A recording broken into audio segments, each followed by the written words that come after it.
Hello, everyone, and welcome back to Procrastinator's Pit Stop. We have another amazing guest for you today, Micah Blake.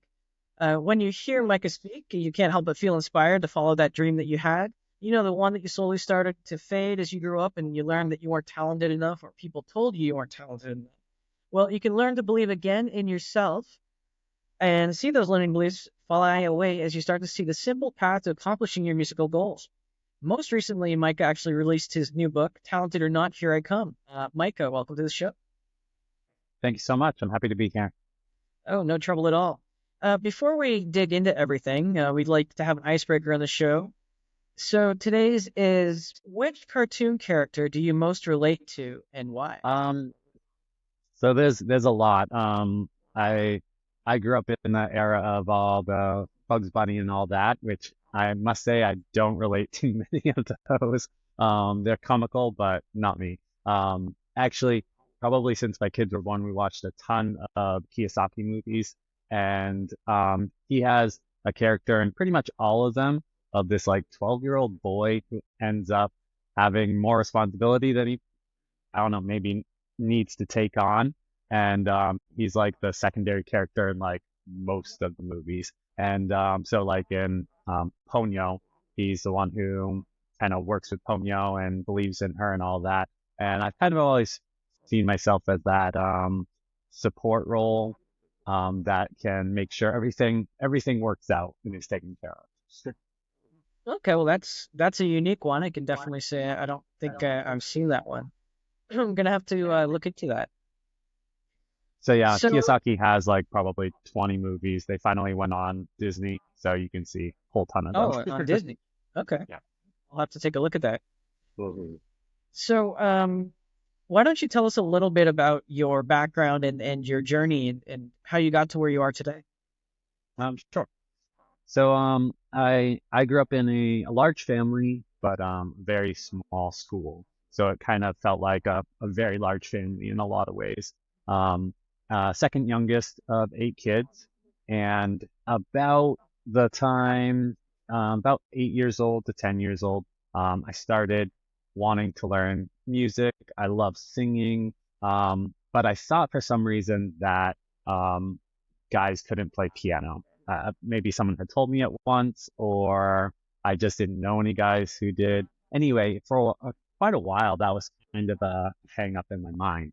And I brought it up to my mom once, and she was like, "Well, yeah, I know tons of guys who play piano, and in her opinion, they're better than girls, but whatever. It doesn't matter. It's just all of a sudden my world was opened up. So she showed me some stuff to play, and I took lessons for a few years, but in the end, I was like, you know what? I really just need to practice. That's what I need time for. So throughout high school and stuff, that was my main thing was um, music got me through high school for one, like I'm sure it does many kids out there. And I just took all that spare time and put it into music. Once I was out of high school, um, my childhood sweetheart and I got married. We had kids pretty early. They're actually 14 and 15 now. And we were just like all of a sudden on this roller coaster of life. So as much time as you can put into anything at that point is amazing. I was actually doing college for music at the time, and we worked in a whole bunch of different things, but I would say those 5+ years are pretty much chaos as it is with most young parents and young adults. Um, but at a certain point, I went from working manufacturing to doing music full time. And something really interesting happens whenever you do something full time. Your mindset changes, but also everyone perceives you differently. I didn't really expect that at all because I had been full time in my mind for a long time. That's what I wanted to do. And the manufacturing was obviously just like a paycheck. But all of a sudden, once I did that, everyone kind of viewed me differently. And all I was doing was teaching students one on one. So piano classes, guitar classes, and voice classes mostly. Um, I was a music theory major, so I could pretty much help anyone get from point A to point B, whether I could play exact instrument they wanted as well as they wanted, I knew the steps that they could get further along. So I helped a lot of different people in that way. And that was probably about 5 or 6 years of that. And so the kids are getting older. They're getting towards 2 digits, 9 and 10. And my wife and I were like, you know what, we wanna experience more of the world with them before they're out of the house. It was that halfway point.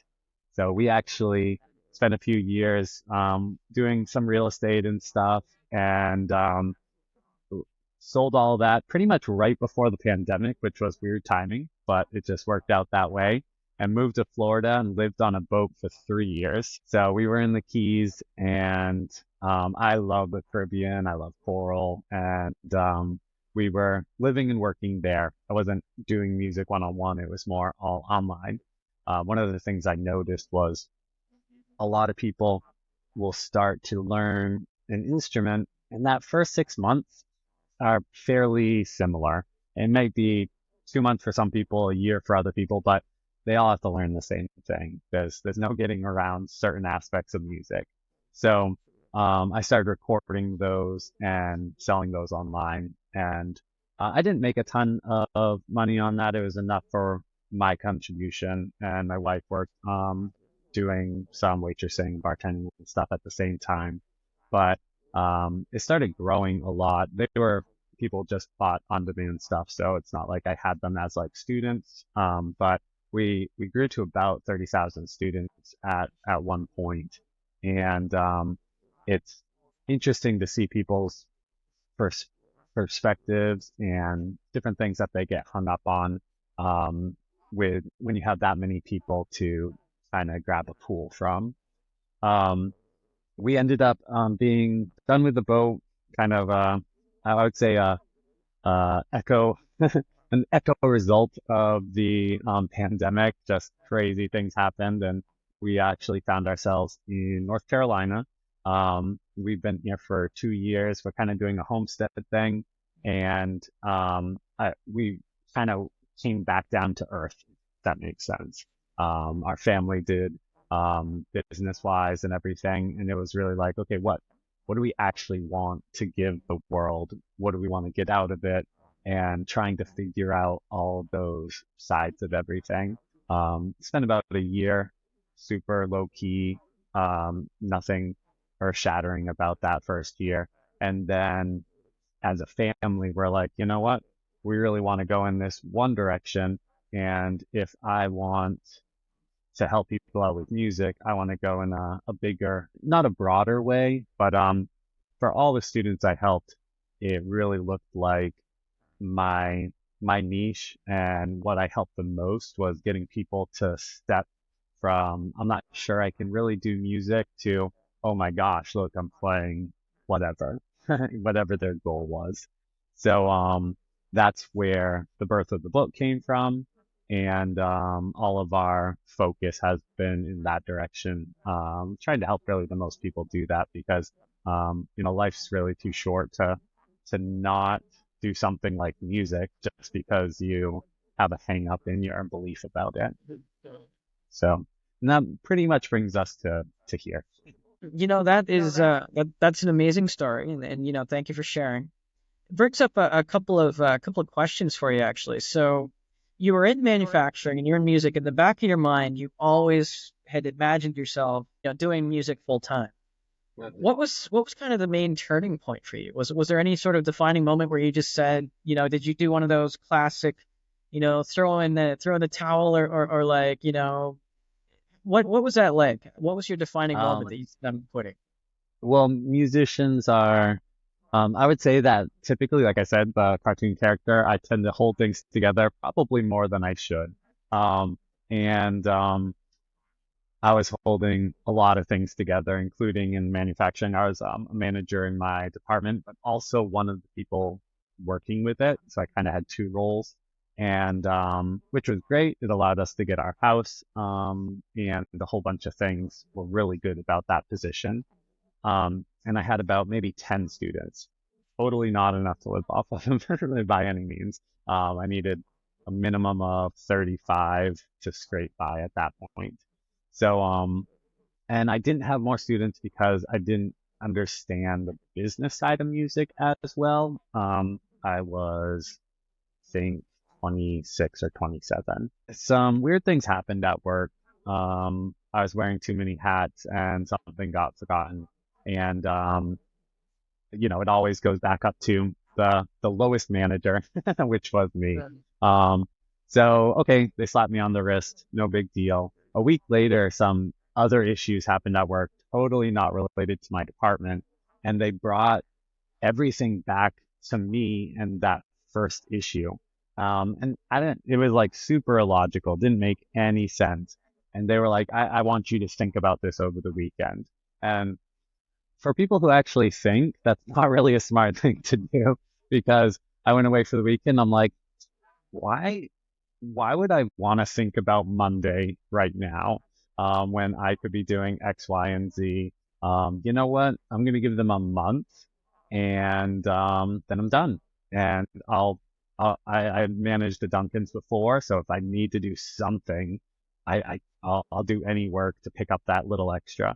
Um, and some friends were helping me out with a part-time job if I needed it, which was just the assurance that I needed to make that step, even though it wasn't really gonna help us out that much. I just needed that confidence to quit my main job.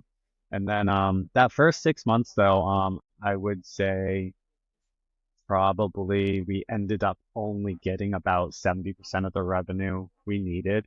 Um, and the rest of it ended up being on like cards and stuff.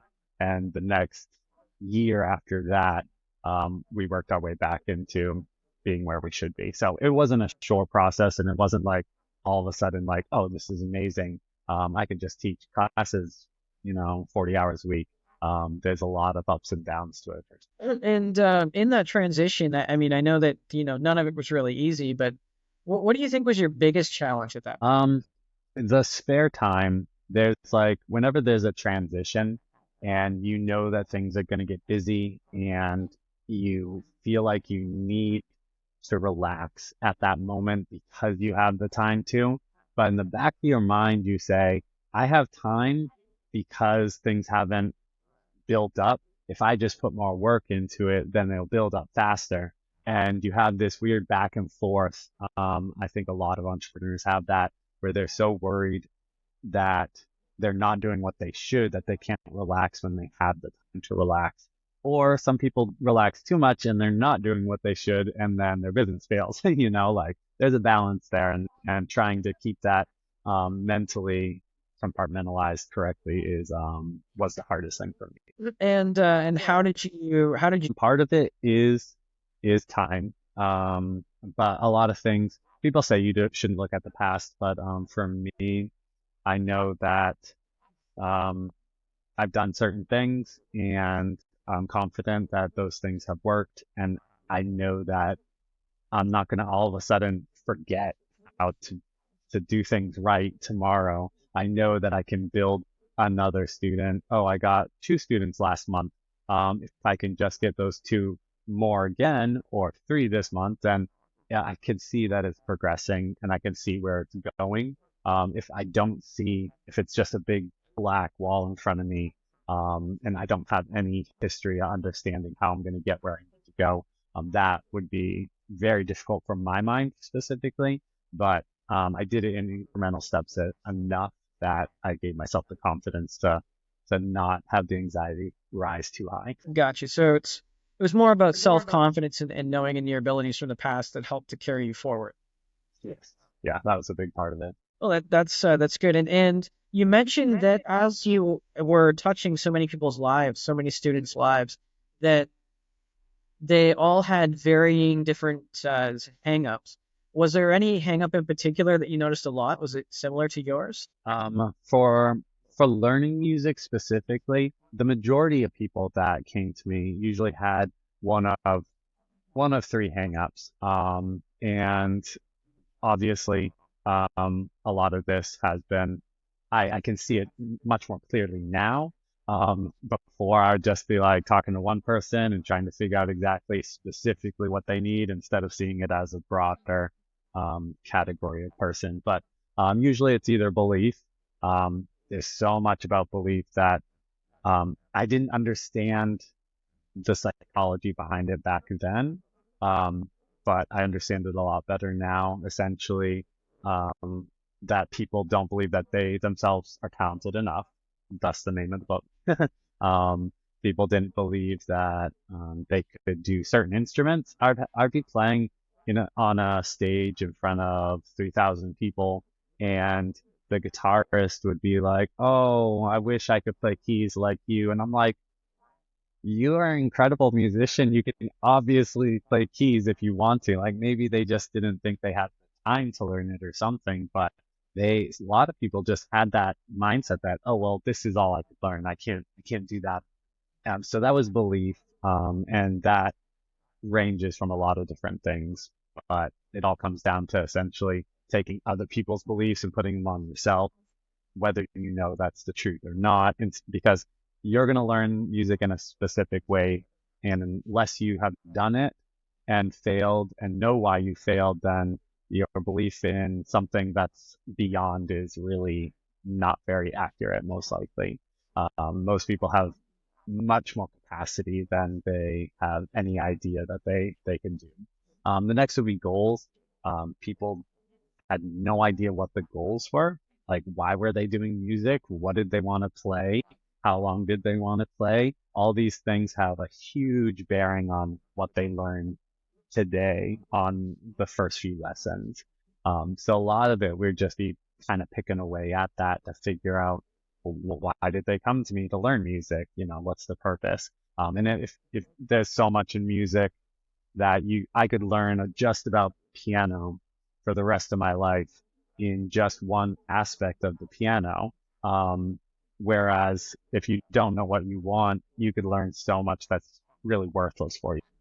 Um, and then the last one would be just learning. Like people don't know what they don't know. That's the easiest to get them focused on what they need to learn.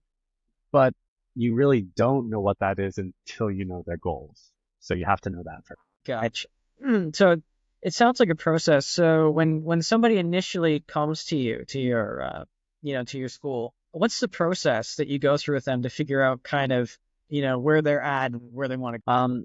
So now I have a process where I have them take a basic quiz assessment, whatever you want to call it. And it more has to do with their wants. Do they want to play with people? Do they want to play by themselves? Do they want to play for people? Or do they rather just be on the back porch and play their songs?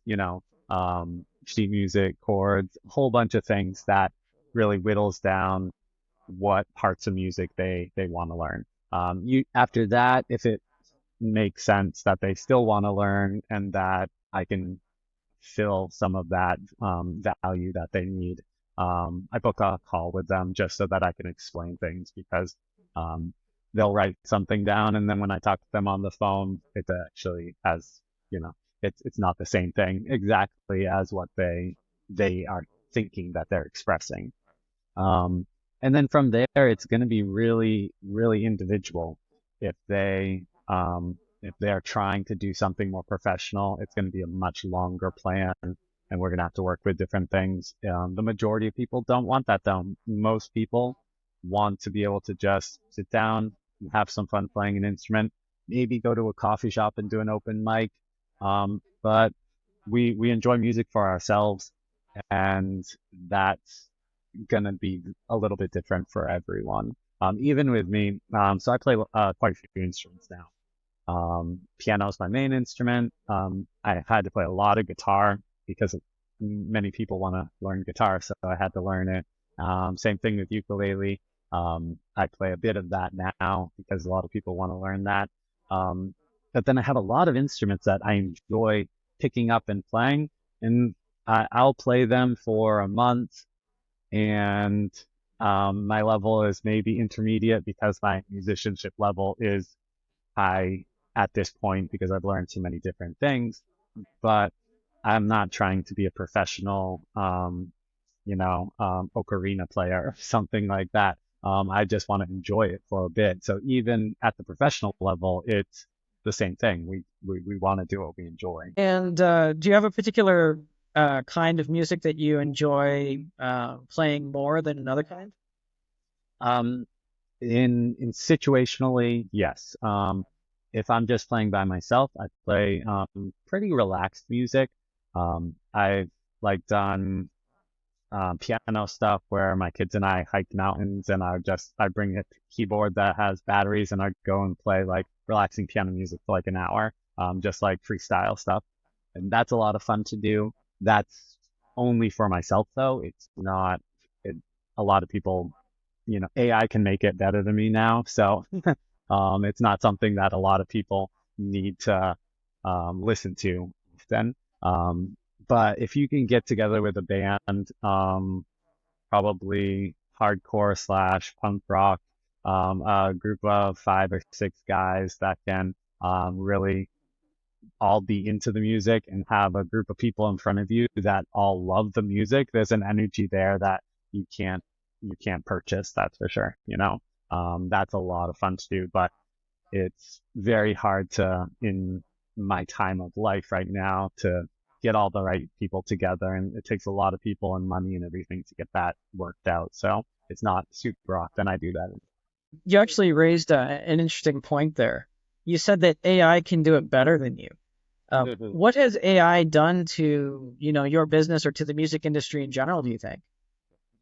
Um, well, it's not anything that hasn't started quite a long time ago, actually. So probably once streaming services were readily available to anyone, the second that happened, so I don't know, 15 years ago, I guess. I was at a wedding and I wanted a certain song done perfectly, say a piano song by Yoruma played at my wedding, and I wanted it exactly that way, then it's almost not doesn't make sense for me to have a live pianist play it because I want Yoruma to, and I can't get him because he's Asian, and it's gonna cost me thousands of dollars to fly him in. I want him. So what it's changed is now you can have a professional recording at any time, or in the case of AI, if I just wanted backing music, I could get, mindless backing music you can get pretty easily anywhere now. That is easy to get, and it has its purposes. If I want someone to play for my wedding or my event, then I want them to, which means they have to be a musician that knows themselves enough to have a presence to them, to have something about themselves. And that comes into creativity and improv. Um, a lot of people, once again, the whole belief issue, don't believe that they can create. They think, oh, well, I just want to learn music. I want to learn sheet music and I want to play that. And I'm like, that's great. But if you're not playing it, if it's not you, then why does anyone care? It's how you place your finger a certain way. It's gonna sound different, and I want to hear you. And so putting creativity into the very beginning of music, when you're first learning, is something that you can learn. It's a learned skill like anything else. It's not anything more magical than anything else. People just don't practice how to learn creativity. I would say creativity is the biggest thing that's changed it for. Okay. So when you're talking AI and you're talking, so it's good for background music, but when you want somebody to actually play something or create something, then it's better Mhm. to have a human, better to have a human do it. Well, it puts personality and it puts relationship back into focus. I just did a party at a local restaurant. The chef is a friend of mine, and I surprised her with a song. Was the song the most perfect thing in the world? Did I play it the most perfect way? Definitely not. And it's not something that, well, hey, I can spend multiple weeks putting something perfect together for that. I just don't have the time or the money to do that for free. You know, it was a gift for her. And but she's gonna love it and respect it and tell more people about it than because it came from a person. So it changes our idea of what we're creating. Um, I'm not trying to make music for all of the world. I'm making it for specific people often, and more people around them also enjoy it. So it kind of brings the world and the internet down to a smaller level because we have to make it more intentional now. Gotcha. So it's got to be more intentional. And actually, what you said there sort of resonated with the title of your book. Kind of like I didn't want to make it perfect, so it's like talented or not, here I come, right? Hmm. Yep. So why don't you tell us a little bit about that book and how it sort of came into being? Okay. Yeah. So it it, like I said, it was kind of coming down to the place where we were rethinking a lot of parts of our life and business. And part of that was me rethinking my entire teaching career, what I believed in music, and boiling that down into the most useful guide and mindset that I could create for people. Um, and a lot of times, I don't know if this is for everyone, but for me specifically, if I learn something new and it's not something that's super earth shattering, it's not like the first time I learned that Santa Claus wasn't real and my world changed, it's just something new that's just added into my life. Sometimes I have a hard time remembering that I didn't know that beforehand. Does that make sense? You Sure. just kind of like, oh yeah, well, yeah, that's how you do things. This book is a little bit like that. People have a mindset of what you need to do in the steps of learning music, but if you actually try to get into that at all, it usually comes down to, I want to learn guitar, so I guess I need to find a song and learn guitar. Like, there's not really any steps. That's not really very well thought out a lot of times. And then the book is pretty simply laid out in these five different sections.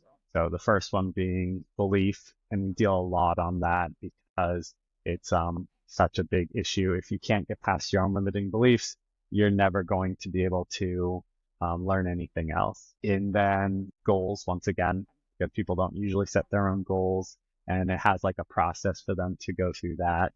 Um, and then learning, which a lot of my career actually had to do with learning because I was a music theory major. I knew a lot, so I was trying to um, throw that all up on people all at once. And I really needed to dial that back and only give people what they need at the time when they need it so that they can actually digest it and it becomes a part of their life and they can use it. So that part of the book is really just find what you need, and I can help you point you out in the right way as much as I can. Um, and then the fourth step is practice. This is another mindset thing where people often have a really weird view on practice. They feel like I'll tell people I'm a musician and they'll be like, "Oh yeah, I took piano when I was younger and oh they made me practice my scales," and they roll their eyes and it's like they're remembering this like horrible chore they had to do. And yes, I enjoy music, um, but I think that practice is a weird mindset thing in that a lot of the performances I did in the past are now practices for things that I'm looking for in the future.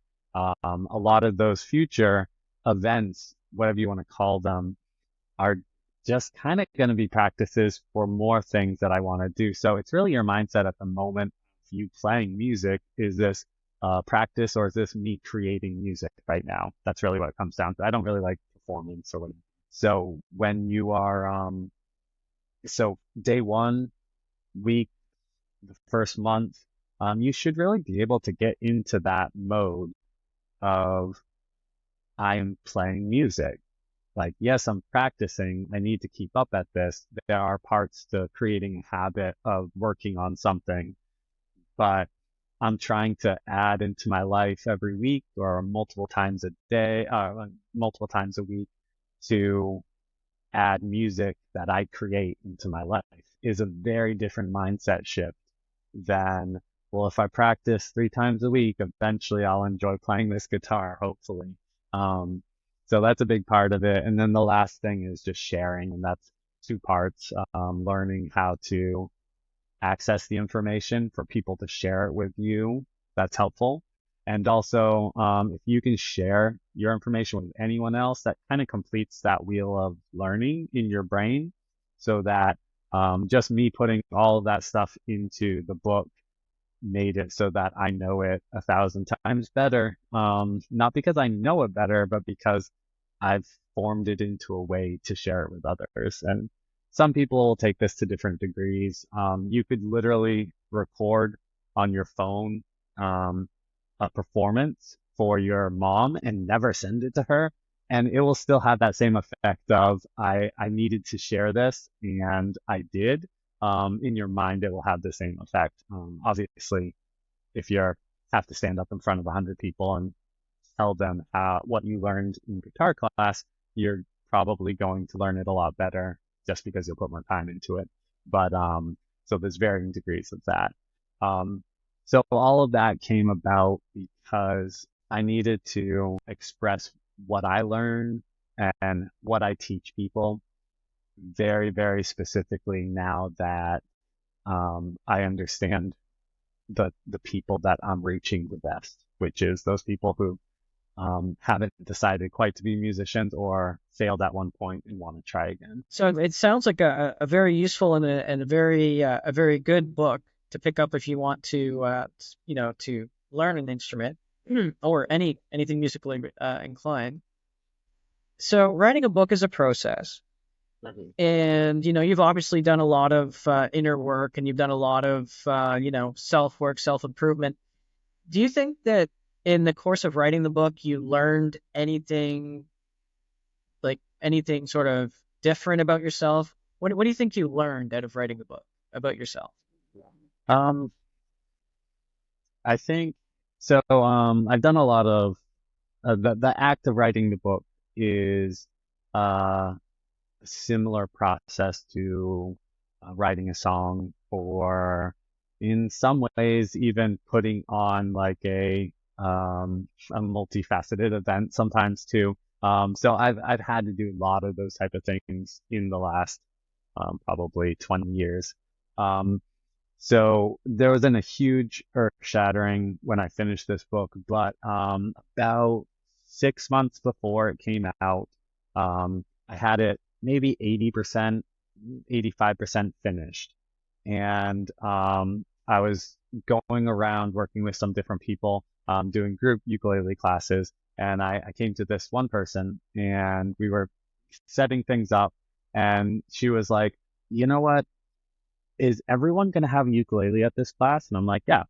And she's like, and they're all going to be playing it? And I'm like, most of them will. And she was just like, we can't have this here. Like, it was just like that many people playing instruments, possibly not perfectly, was just like cringe worthy for her. And she like couldn't deal with it. She's like, how about you just get up and tell everyone how to do it? I'm like, I can't do that. Like, how can you just tell everyone how to play the ukulele? And she's like, well, you must have done stuff like this before. And I'm like, I mean, you can do it generally in a group setting to like help, but you can't really do it with a specific instrument very well. And I mean, I have a whole book about this pretty much. And then that just perked her interest. She's like, okay, what's the book? And she was just like, well, why haven't you finished that yet? And I was like, well, I don't know. It doesn't seem the most important thing that I'm working on right now. And but she just kept pushing and pushing and pushing, and I was like, you know what? Maybe this is the time to just finish that. And then I just went all the way and finished everything about the book and the audio book, And then people started contacting me to do big speeches about this. I'm going to be working with a whole bunch of colleges starting this fall, more winter, and talking to college kids about this. And it's one of those things that I find that you think you want to be doing a certain thing, and that's going to help people the most. And then sometimes people are like, you know what, that part of you is what I want to see more. Um, and that's always surprising to me. I've definitely seen that in tons of my students. They think that they want to do something, and I'm like, but you're so amazing at creating this. Maybe you should do more of this. You can still do your fun thing, but this is amazing about you. And it's hard for us to see that in ourselves. And that's kind of where this book came from and kind of exploded. Like, I mean, it hasn't exploded, but people care about it, whereas people haven't always cared about a lot of the things I put out. And it's interesting to see that in that way, because normally I'm the one who sees it and other people. So that is very interesting how, it's kind of like you can't see the forest for the trees. Mhm. But it's good that that your book's out now. And where can we get your book?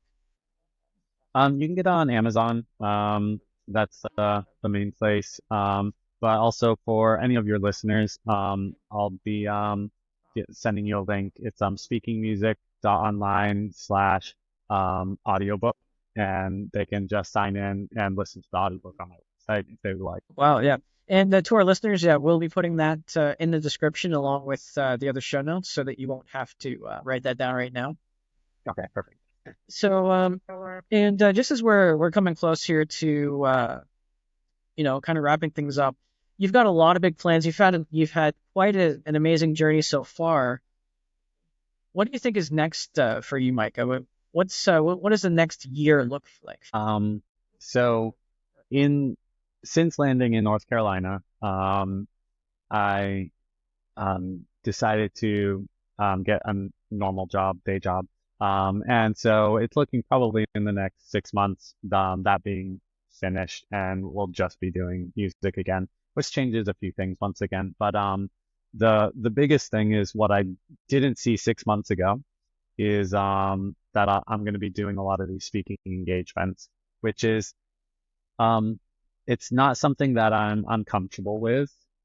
Definitely, I've had to do my amount of speaking on stage. Usually, I have a guitar in hand or something, and that changes things. But just being up there, being an author, being a speaker, is something I didn't think was going to happen, and it looks like I'll be quite a few different places all over the country doing that. Besides that, it's mostly hopefully working with people one-on-one and online group classes to the people that have enjoyed the book, actually giving them the attention that I can, so that it's not just something that they read on paper. Because I know I've definitely gotten into these cycles of learning where I enjoy something, I get really into it, I read books about it, I watch videos, I watch podcasts about it, and maybe 6 months, it may be a year, and I'm still no physically closer to doing that thing. It's like this loop of learning, and I think a lot of people um, have that issue. It almost has turned into an entertainment of learning, and I really want this book to help break that in a lot of people, specifically for music. But in reality, the process you do for my book, you could do for any goal in life. You just have to have the right information to put in to each of those steps. But I need to be able to give the support to those people when they ask me, so that I'm not the one holding them back. Okay. And so as we're, again, as we're coming close to wrapping things up, do you feel that there's anything that I should have asked or anything that we maybe should have gone over that we didn't go over today? Um, well, have you ever learned an instrument? Does the triangle count or the kazoo? Oh, I'm good at the kazoo. I'm awesome at the kazoo. It's- Um, And nothing that you should have asked particularly. I think that there's a lot of things specifically about procrastination that are interesting in music, but I think you know, I pretty much covered a lot of those without just saying, oh, because of procrastination, Okay. And just before we sign off here, you gave us a link earlier for the audiobook. But if our listeners want to reach out to you, what's the best way to get in touch with you? The best way is still just through my website. There's plenty of places you can contact me through there. And once again, it's just speakingmusic.online. Okay. Well, thank you so much for coming in today, Micah. And I know I enjoyed it. I know our listeners enjoyed it too. And to our listeners, thank you for tuning in for your dose of motivation and inspiration. And just remember, if you can't seem to find that motivation or inspiration today, then go out and be that motivation or inspiration to someone else. And we'll see you again next time. Thank you so much.